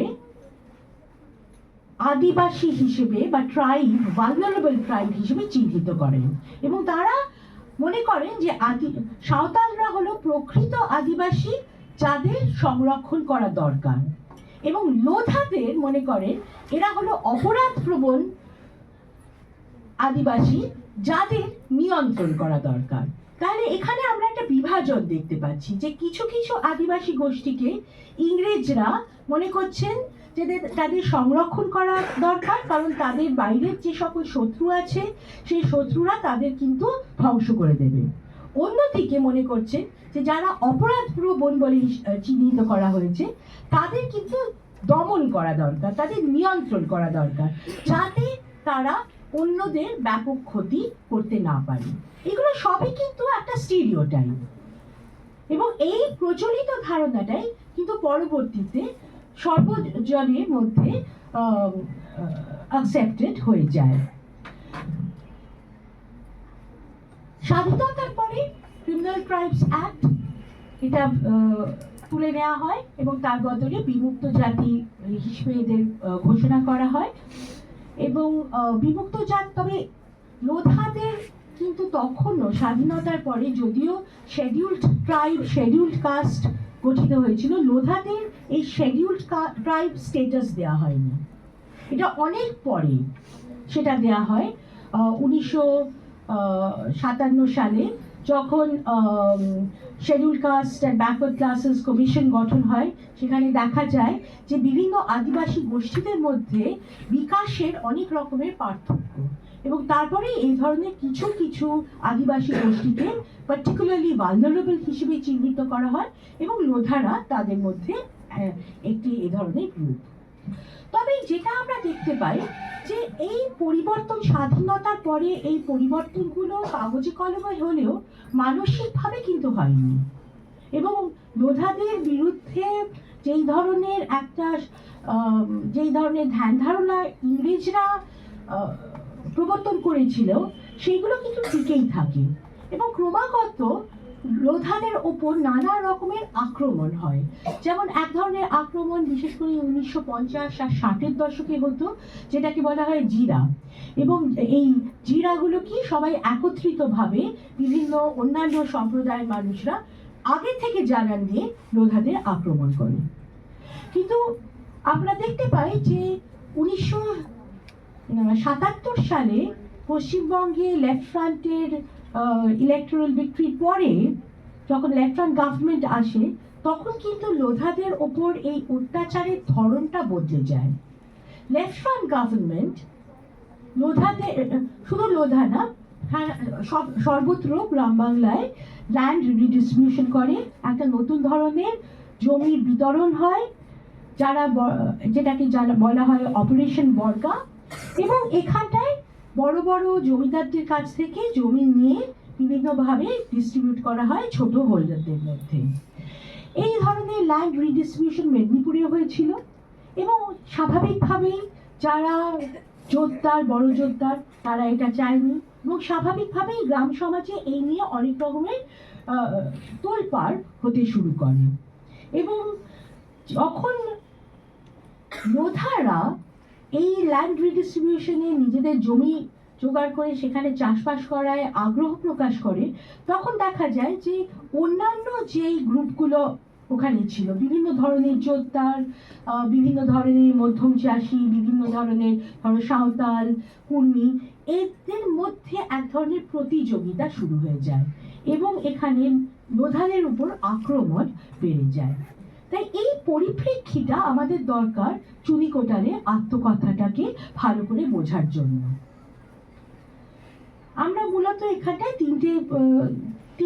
তিন ধরনের লেখাই আমি দেখবো। এক হলো তার আত্মকথা, যেটা তার নিজের কথার একটা বিবরণ। এছাড়া চুনি কোটালের কয়েকটা কবিতা প্রকাশিত হয়েছিল, খুব গুরুত্বপূর্ণ, উঠোনে জাগিয়া, এবং অন্যটা হলো প্রতিবাদ। তাছাড়া চুনি কোটালের একটি এসে, একটা প্রবন্ধ, যে ভারতের আদিবাসী শিশু সমস্যা, এবং সেই সমস্যাটাকে কিভাবে এই সমস্যা সলভ করতে হবে সেটার উপরেও তার একটা লেখা। তাহলে প্রথমে আমরা দেখি আত্মকথায়, যেটা বললাম যে এই আত্মকথাটা শুরু হচ্ছে তার গ্রামের বিবরণ দিয়ে, এবং প্রথমেই আমরা দেখছি যে চুনি কোটাল শুরু করছে একটা ওয়াইড অ্যাঙ্গেল লেন্স ব্যবহার করে পুরো গ্রামে, যেমন একটা সিনেমার কাহিনী সেরকম করে, সিনেমায় যেমনি আমরা যখন দেখি একটা ব্যাপকভাবে একটা দৃশ্য, যেটা আস্তে আস্তে আস্তে আস্তে একটা পার্টিকুলারের দিকে এগিয়ে যায়, সেভাবে কিন্তু আমরা দেখি যে চুনি কোটাল তার গ্রামের একটা ইন্ট্রোডাকশন দিচ্ছেন। এই প্রথমেই একদম তার আত্মকথায় আছে, আপনি যদি কখনো মেদিনীপুর জেলার ঝাড়গ্রাম, নয়াগ্রাম, কেশপুর, ডবেরা, সবদ, বালিচক বিভিন্ন জায়গায় যান, তবে দেখতে পাবেন শহরতলি ছাড়িয়ে জঙ্গলের ধারে বা লোকালয়ের একটু দূরে লোধাদের ছোট ছোট ঘর। আপনি যদি আরো স্পষ্ট করে দেখতে চান তবে এগিয়ে যান বনভূমির পাশ দিয়ে ধীর পায়ে। ঝাঁঝা করছে রোদ, তপ্ত রৌদ্রে পায়ের নিচে মাটি গরম, চারিদিকে নিস্তব্ধ। নিস্তব্ধ গ্রামের ভেতর থেকে ভেসে আসছে এক একটা কাকের কণ্ঠস্বর। সেই তপ্ত রৌদ্রকে মাথায় করে লোধাদের জীর্ণ কুটিরগুলি দাঁড়িয়ে আছে যেন তাদের প্রতীক হয়ে। আপনি আরো এগিয়ে যান পায়ে পায়ে। লোধাদের ছোট ঘর, তার কোনোটা ধসে পড়েছে জলে, আবার কোনো কোনো ঘরে চাল ছাওয়া তাল পাতাতে কোনো কোনো ঘরের খড় উড়ে গেছে দুরন্ত কালবৈশাখীর ঝড়ে, বা কোনো ঘরের কোনো ঘরের পচা চালের খড় ধসে পড়েছে কয়েক বছর বৃষ্টির চাপে। প্রথমে দেখছি যে এই ধরনের একটা বিবরণ, এবং তারপরে তিনি চলে যান এইখান থেকে, এই একটা ওয়াইড অ্যাঙ্গেল থেকে একটা পার্টিকুলারে, যেখানটায় উনি তার নিজের গ্রাম, তার নিজের বাড়ির উপরে জোর দিচ্ছেন, এবং সেই বাড়ি, সেই গ্রাম, সেখানে যে দুর্দশা, সেই দুর্দশায় কিভাবে কোনো রকমের সহায় সম্বলহীন হয়ে লোধা শিশুরা বেড়ে ওঠে, তাদের অনেক সময়, বেশিরভাগ সময় বাবা মায়ের সহচর্য ছাড়া, কারণ বাবা মা গেছে কাজ করতে এবং শিশুরা একাই পড়ে আছেন। এবং শেষে, এই বিবরণের শেষে তিনি লিখছেন, এই লোধা সম্প্রদায়ের মেয়ে আমি, যে লোধা সম্প্রদায় আজ মেদিনীপুর জেলার হাজার হাজার মানুষের মধ্যে খুঁজে পাওয়া যায় না একটা স্কুল ফাইনাল মেয়ে। হেথা হোতা ছড়িয়ে ছিটিয়ে আছে একাধা ছেলে, এদেরই মেয়ে আমি, আমার নাম চুনি কোটাল। অর্থাৎ এখানে যেটা বলছেন যে এই লোধার মধ্যে ভীষণভাবে শিক্ষার অভাব, এবং যদিও বা কিছু ছেলেদের উদাহরণ পাওয়া যায়, সেভাবে কোনো স্কুল ফাইনাল পাশ করা কোনো মেয়ে সেরকম পাওয়া যায় না। কিন্তু এখানটায়, অর্থাৎ পরোক্ষভাবে উনি বলছেন যে উনি কিন্তু সেই মেয়ে, যে এই ধরনের একটি ব্যতিক্রমী মেয়ে, যে স্কুল ফাইনাল পাশ করতে পেরেছে নানা বাধা বিপত্তি অতিক্রম করে। তারপরে এরপরে তিনি একটা তার বিবরণ দেন, তার ফ্যামিলি, তার পরিবার, তার জন্মের কাহিনীর বিবরণ। এই জন্মের কাহিনী অবভিয়াসলি উনি তো নিজে দেখছেন না, এই কাহিনী নিশ্চয়ই বহুল প্রচলিত, মানুষের মুখেও অনেক সময় শুনেছে। গল্পটা এইরকম যে তাদের যেদিন জন্মগ্রহণ করেন তার বাড়িতে সেদিন অনেক দিন ধরে কোনো খাওয়া ছিল না। তার ঠাকুমা গিয়ে কিছু খাবার জোগাড় করে আনে প্রতিবেশীদের কাছ থেকে, কিন্তু তার মা তার অন্য সন্তানদের উনি সেই খাবার দিয়ে দেন। তার দিদি চলে যায় কেঁদু পাতা বিক্রি করতে অনেক দূরে, এবং এইরকম একটা ঝঞ্ঝার মধ্যে কুনি কোটালের আবির্ভাব এই পৃথিবীতে। এবং সেখানে উনি লিখছেন যে কোন লগ্নে, এখানে এই ধরনের একটা বিটারনেস যেটা আমরা পাই, যে কোন লগ্নে, কোন তিথিতে যে এই মাটির পৃথিবীতে এসেছি জানি না, নিশ্চয়ই সেই মুহূর্ত ভালো ছিল না। আর কিসের জন্য যে আমাদের মতো ছেলেমেয়েরা আসে, তার উত্তর আজও পাই না। তাই অর্থাৎ তার নিজের, যদিও সরকারিভাবে একটা তারিখ দেওয়া আছে, সেই তারিখটা কিন্তু আসলে জানা যায় না, সেখানে ওটা কখনো নথিভুক্ত হয়নি। কিন্তু চুনি কোটালের, এখানে আমরা চুনি কোটাল আর বেগম রোকেয়ার মধ্যে যেটা দেখি, যে চুনি কোটালের মধ্যে একটা অদম্য ইচ্ছা ছিল, শিক্ষা লাভের ইচ্ছা, এবং এই শিক্ষা লাভের ইচ্ছার জন্য, এই শিক্ষা লাভের জন্যই আমরা দেখি তার প্রতিরোধ এবং তার লড়াকু চেহারা কিভাবে ফুটে ওঠে। কিন্তু চুনি কোটালের পক্ষে তার স্কুলই ছিল তার সবচেয়ে গুরুত্বপূর্ণ একটা ঘটনা। শিক্ষা, স্কুল এবং পরবর্তীতে কলেজ ও ইউনিভার্সিটি। এবং দারিদ্র সত্ত্বেও তার পিতা তাকে তার গ্রামের প্রাইমারি স্কুলে ভর্তি করে দেয়, সেখানে তার এক ভাইও পাঠরত ছিল।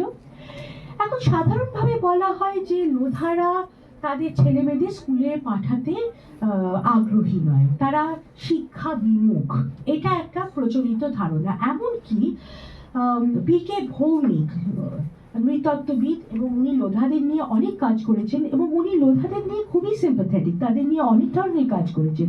উনিও কিন্তু এই স্টিরিওটাইপটাই কিন্তু উনি বলেন, তার লেখাতে লেখেন যে লোধাস আর নাইদার ইন্টারেস্টেড নর in the position to avail of the present educational facilities. অর্থাৎ লোধাদের কোনো আগ্রহ নেই। এখানটায় ওই একই স্টিরিওটাইপ উনি রিপিট করছেন। কিন্তু কেন আগ্রহ নেই? আগ্রহটা নেই কারণ যে ধরনের বৈষম্যমূলক আচরণের শিকার তারা হতেন স্কুলে, তাছাড়া দারিদ্র, এই দুটোর জন্যই দেখা যায় যে লোধা পরিবার থেকে তাদের ছেলেমেয়েদের স্কুলে পাঠাতে তারা চাইতো না। তাছাড়াও আরেকটা জিনিসও যেটা দেখা যেত, যে স্কুল পাশ করে গেলেও তারা কিন্তু অনেক সময় চাকরি পেত না, কারণ লোধা হিসেবে তাদের এই অপরাধ প্রবণ জাতি এই আখ্যাটা বা এই ডিসক্রিপশনটা তাদের সঙ্গে সবসময় জড়িত ছিল। মহাশ্বেতা দেবী লিখেছেন যে অনেক সময় লোধা, উনি যখন কাজ করতে যেতেন লোধাদের মধ্যে, তখন অনেক পরিবার থেকে বলতো যে এমন একটা স্কুলে পাঠাতে বা হদিশ দিতে যেখানটায় শিক্ষকরা উচ্চ বর্ণের নয়, বরঞ্চ সাঁওতাল বা লোধা বা অন্য কোনো আদিবাসী। কারণ উচ্চ বর্ণের শিক্ষকরা অনেক সময় লোধাদের হেনস্থা করতে বলে লোধা বাবা মারা এই ধরনের অভিযোগ আনেন। এবং এখানে আমরা এই ধরনের হেনস্থার কথা আমরা চুরিকোতালের লেখায় পাই, যে উনি লিখছেন যে প্রায় স্কুলে তাদের মারা বেতের বাড়ি মারা হতো, তাদের অনেকভাবে ছোটোখাটোভাবে অপমান করা হতো, তাদের সহপাঠীরা তাদের হেনস্থা করত, তাদের বই খাতা কেড়ে নিত, তাদের যেহেতু ওদের অর্থাভাবের জন্য খাতা ছিল না, ছেঁড়া ছেঁড়া কাগজের টুকরো নিয়ে যেত, সেই নিয়ে হাসাহাসি করতো, সেগুলো লুকিয়ে রাখতো। আর সবচেয়ে যেটা আমার ইন্টারেস্টিং লেগেছে এখানে, যে চুনিকোটালের এই রেকলেকশন, এটা যখন লিখছেন তখন তো তার বয়স খুব একটা বেশি ছিল না, 25-26 হবে, এবং সেইখানটায় দেখছি যে আমরা এবং ওরা এইভাবেই কিন্তু উনি সাজিয়েছেন। এই স্কুলের বিবরণটা যখনই দিচ্ছেন সেখানটায় চুনিকোটাল লিখছেন যে আমরা যদি কিছু বলি আমাদের বেতের বাড়ি মারা হয়, ওরা যদি একই জিনিস করে ওদের কিছু বলা হয় না।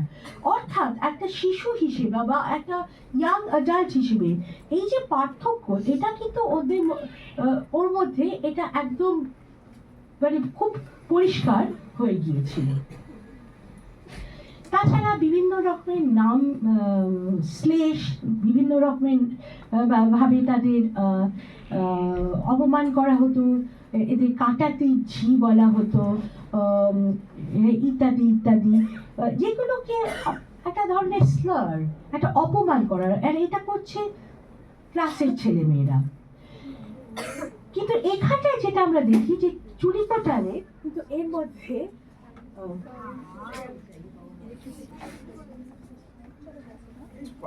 ঠিক আছে, এমনিই বলো। আমি এমনি বলে হ্যাঁ, দিচ্ছি, হ্যাঁ। আমার আর মনে হয় একটু সুবিধেই হবে। তা চুরিকোটালের এর মধ্যে যেটা আমরা দেখছি যে এই অপমানটাতে তার জেদটা কিন্তু বেড়ে যায়, ভীষণ বেশি জেদি হয়ে যায়। এবং উনি লিখছেন যে আমার ক্লাসের ছেলেমেয়েরা আমাকে সহ্য করতে পারতো না। কেন? এই অবস্থাতে আমি পড়াশোনায় তাদের থেকে অনেক বেশি ভালো ছিলাম, ওদের থেকে রেজাল্ট অনেক ভালো করতাম। অর্থাৎ এই অপমানের জন্য কিন্তু তার জেদ বেড়ে যায় সম্পূর্ণ। যার পেটে ভাত নেই, পরনে ছেঁড়া ফ্রক, যাদের দিনান্তে ওদের বাড়িতে সংসার চলে না, তাদের মেয়ে তাদের উপরে রেজাল্ট করবে, এটা ওরা সহ্য করতে পারত না। ওরা আমাকে অকারণে কামিনের ঝি, ধান ভাঙানির ঝি ইত্যাদি বলে পিছনে হাসাহাসি করত। যত হাসাহাসি করত তত আমার জেদ বেড়ে যেত।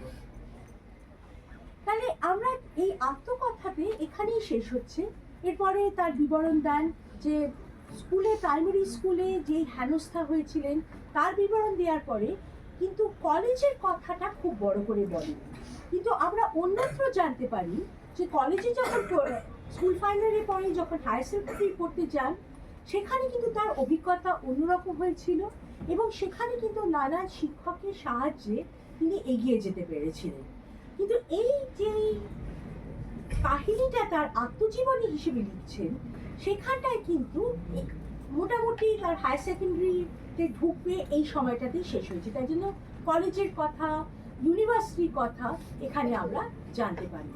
কিন্তু এর মধ্যে তিনি নানাবিধ সমাজ সংস্কারমূলক যে ধরনের প্রকল্পগুলো ছিল তার সঙ্গে জড়িত হয়ে যান, কিছু পার্ট টাইম কাজ পান, কিন্তু অর্থাভাবটা থেকেই যায়। তার পারিবারিক অবস্থার অনেকটাই ইমপ্রুভড হয়ে গেলেও দেখা যায় যে বাড়ির মধ্যে নানা রকমের চাপ আসতে শুরু করে, স্বাভাবিকভাবে বিবাহ, এবং এই জায়গাটা কিন্তু আমাদের তুলে ধরতে পারলে খুব ভালো হয়। চুনিকোটাল এই নিয়ে কিছু তার লেখেননি, অথচ আমরা জানি যে ওই সময়ে উনি কিন্তু একটা সম্পর্কে জড়িয়ে পড়েছিলেন, যেই সম্পর্কের সঙ্গে এই সম্পর্ক তার বাড়ির লোকে মেনে নেননি, কারণ ছেলেটি পরিবার সাঁওতাল, তার বাবা সাঁওতাল, মা লোধা, সাঁওতাল বাবার লোধা, আমি ভুলে গেছি। আর সাঁওতাল আর লোধাদের মধ্যে এই রেষারেষি, এই ধরনের একটা আক্রমণাত্মক সম্পর্ক থাকার জন্য চুনি কোটালের পরিবার থেকে এটা মেনে নেয়নি, বরঞ্চ চুনি কোটালকে অন্যত্র বিবাহের জন্য চাপ দেওয়া হয়। কিন্তু তিনি তখন বিবাহ করতে চাননি, উনি চেয়েছিলেন পড়াশোনা করতে, তাই জন্য বাড়ির সঙ্গেও সাময়িকভাবে একটা দূরত্ব এসে গেছিল। এবং এই নিয়ে অনেক আক্ষেপ করেছে যে তার দাদা তার পড়াশোনার খরচটা বহন করতেন, কিন্তু তার দাদা এটা খুব খুশি হয়ে যে বহন করতেন তা নয়, এবং সেই নিয়ে অনেক রকমের আক্ষেপের কথা তিনি লিখেছেন। পরবর্তীকালে অবশ্য আমরা জানতে পাই যে এই ধরনের ডিফারেন্সগুলো ইরেজড আউট হয়ে যায় দাদার সঙ্গে পরিবারের সঙ্গে। তাহলে চুনি কোটালের লেখনীতে আত্মকথায় যেটা সবচেয়ে বেশি জোর দেয়, যেটা আমরা দেখতে পাই, তা হলো তার শিক্ষার প্রতিকূলতা এবং তার আগ্রহ, এবং এইটা কিভাবে নানা প্রতিকূলতা সত্ত্বেও এক ধরনের শিক্ষা লাভ করতে চেষ্টা করে। অন্যদিকে আমরা যদি তার কবিতাগুলো দেখি, কবিতাতে কিন্তু এই সাইলেন্স যেগুলো নিয়ে উনি লিখছেন না, প্রত্যক্ষভাবে লিখছেন না, সেটা কিন্তু রিফ্লেক্টেড হয়ে যাচ্ছে তার কবিতায়। এবং এই কবিতাগুলোকে আমরা একদিকে আত্মজীবনীমূলক হিসেবে দেখতে পাই, এবং এইগুলো হলো প্রতিরোধের বা প্রতিবাদের কবিতা। একটি কবিতার নামই ছিল প্রতিবাদ। এই কবিতাটি লেখা হয় যখন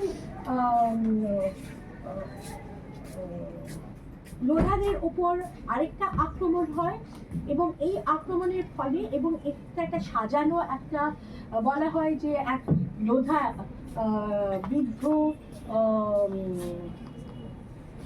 আরেকজন এক বৃদ্ধা মহিলাকে ধর্ষণ করেছেন, এবং এই জন্য পুরো লোধা গ্রামের ওপরে আক্রমণ করা হয়।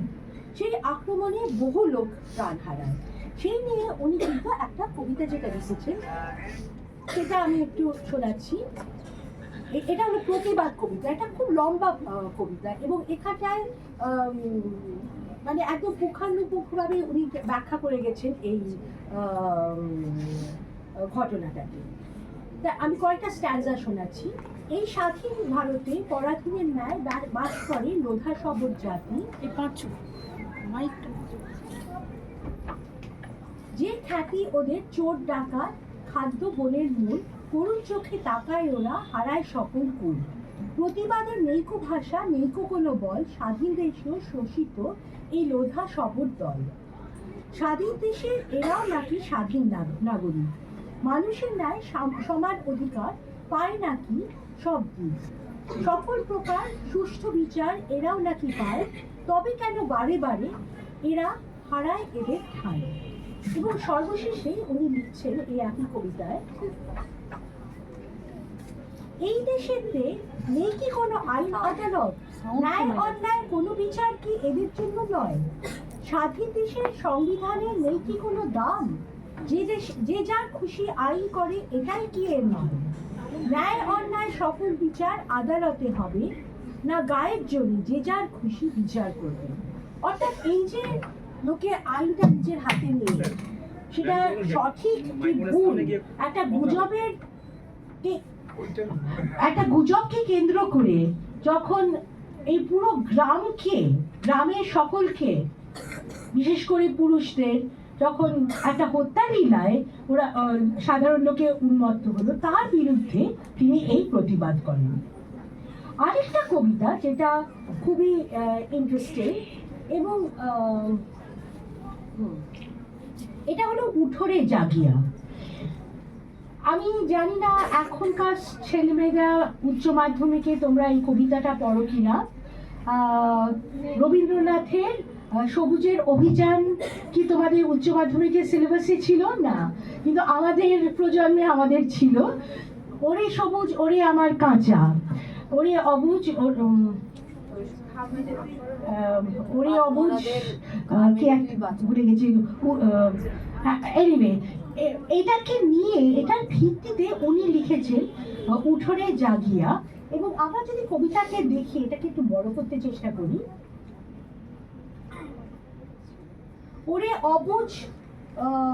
ওরে অবুঝ লোধা জাতি, কতকাল তুই থাকবি এভাবে, ভাববি এখন গভীর রাতি, দেখবি চক্ষু মেলিয়া সবাই কখনই চলে গেছে। আচ্ছা, এখানে মানে মূল ব্যাপারটা হলো যে এখানে কবিতাটাতে যেটা লিখছেন যে সবাই লোধাদের ছেড়ে গেছে। কেন ছেড়ে চলে যেতে সক্ষম হয়েছে? কারণ ওরা শিক্ষা লাভ করেনি এবং লাভ করতে চাইছেন, এবং এই জন্যই উনি লোধাদের আহ্বান জানাচ্ছেন শিক্ষা গ্রহণ করতে। এটার সঙ্গে আমরা যদি দেখি দুটো জিনিস, উঠোনে জাগিয়া, এর সঙ্গে বিবেকানন্দ উৎকৃষ্টতে জাগ্রত, এবং তার সঙ্গে রবীন্দ্রনাথের ওরে সবুজ ওরে অবুজ, এই অবুজ শব্দটা বারবার উনি ব্যবহার করেন। কিন্তু রবীন্দ্রনাথের সবুজ বা অবুজ ব্যবহার আর চুনিকোটালের অবুজ ব্যবহারের মধ্যে একটা পার্থক্য আছে। রবীন্দ্রনাথ যখন অবুজ ব্যবহার করছেন, উনি একটা দুর্দান্ত যৌবনকে আহ্বান জানাচ্ছেন সমাজটাকে বদলে ফেলার জন্য।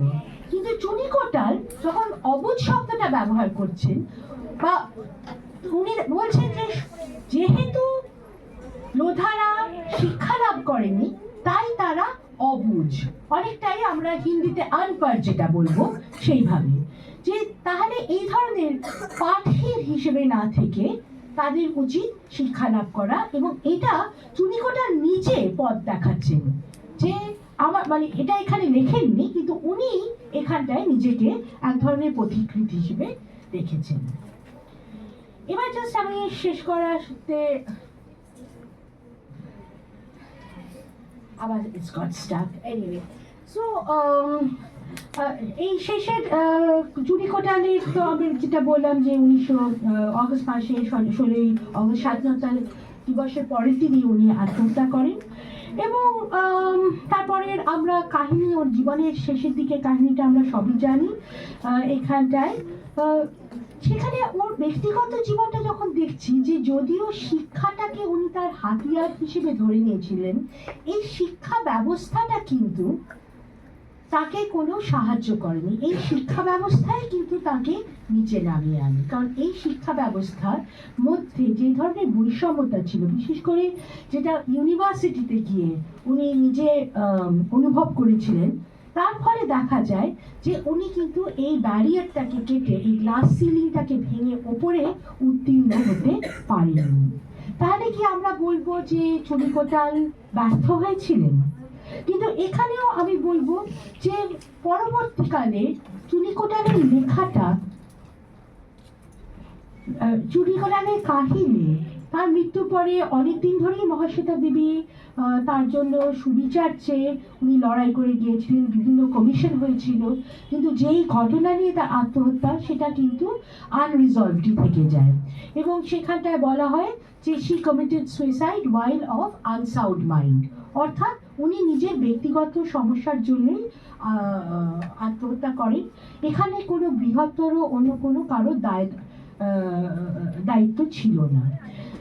তবে দেখা যায় যে চুনিকোটালের গল্প নিয়ে কিন্তু অনেকভাবে তার মেমোরিটাকে কিন্তু টিকিয়ে রাখা হয়েছে। বাংলা দৈনিক সাহিত্য সংস্থা একটা বার্ষিক চুনিকোটাল মেমোরিয়াল লেকচার স্থাপন করেন। এছাড়া আমি চুনিকোটাল বলছি, এই নাটকটা রচনা করেছেন রাজু দাস, দলিত অ্যাক্টিভিস্ট, এবং এটা অনেক সময় মঞ্চস্থ হয়েছে। মহাশ্বেতা দেবীও তার বিষয়ে লিখেছেন তার উপন্যাস ব্যাড খড্ড উপন্যাসে।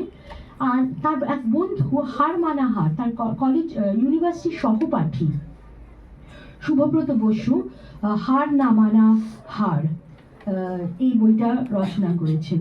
এবং এভাবে চুনিকোটাল কিন্তু এখন এক ধরনের প্রতিবাদের আইকন হয়ে উঠেছেন, বিশেষ করে রোহিত বেমুলার আত্মহত্যার পরে। এদের মধ্যে এই যে দুই কাহিনীর মধ্যে যে সামঞ্জস্যতা, যে এক ধরনের সিমিলারিটি যেটা আমরা দেখতে পাই, সেইটাকে নিয়ে রোহিত বেমুলার আত্মহত্যার পরে চুনি কোটাল নতুনভাবে দলিত প্রতিরোধের একটা আইকন হিসেবে উঠেছেন।